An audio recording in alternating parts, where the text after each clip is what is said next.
दुनिया सोचती है भारत पर जितने प्रतिबंध लगाओ आखिर भारत क्या कर लेगा। खास तौर पर यूरोप जो ये समझ बैठा है कि दुनिया में उसी का सिक्का चलता है, चाहे तेल का खेल हो या किसी देश की बढ़ती ताकत पर ब्रेक लगानी हो।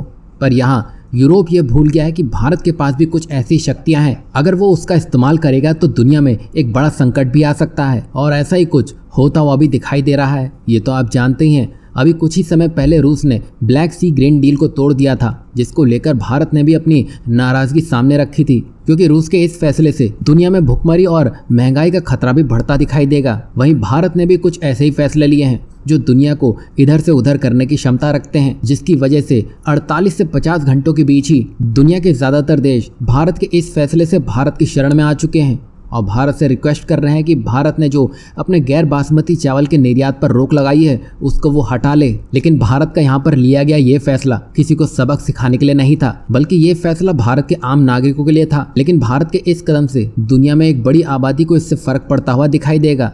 इसको आप ऐसे समझ सकते हैं कि ग्लोबल राइस बिजनेस में भारत की हिस्सेदारी लगभग 40% की है। साथ ही साथ दुनिया भर में चावल की वैश्विक आपूर्ति का लगभग 90% एशियाई देश ही उपभोग करते हैं, यानी कि नेपाल, फिलीपींस, कैमरून और चीन जैसे देशों में चावल की कीमतें बढ़ेंगी, क्योंकि ये देश मुख्यतः भारत से ही चावल आयात पर निर्भर हैं।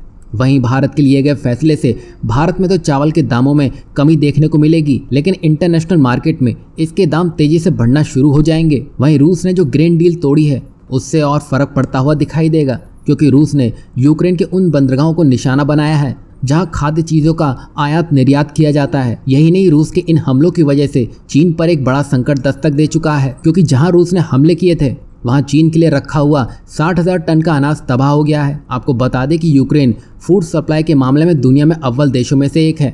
यहाँ रूस का निशाना यूक्रेन था, पर उसमें चीनी शिपमेंट को भी नुकसान पहुंचा है, जिससे चीन पर इसका बुरा असर देखने को मिलेगा। क्योंकि वैसे भी अभी चीन में कुछ हालात ठीक नहीं है, क्योंकि वहां बाढ़ और अधिक गर्मी पड़ने के कारण चीनी अर्थव्यवस्था से लेकर चीन में महंगाई दस्तक दे चुकी है। इससे आप समझ सकते हैं जिस तरह के हालात दुनिया में बने हुए हैं उसको ठीक करने की आवश्यकता है, क्योंकि ऐसा ही सब चलता रहा तो कहीं ना कहीं भारत पर भी इसका असर होता हुआ दिखाई देगा। क्योंकि दुनिया एक सप्लाई चेन है और कहीं भी रुकावट आती है तो उसका असर हर जगह देखने को मिलेगा।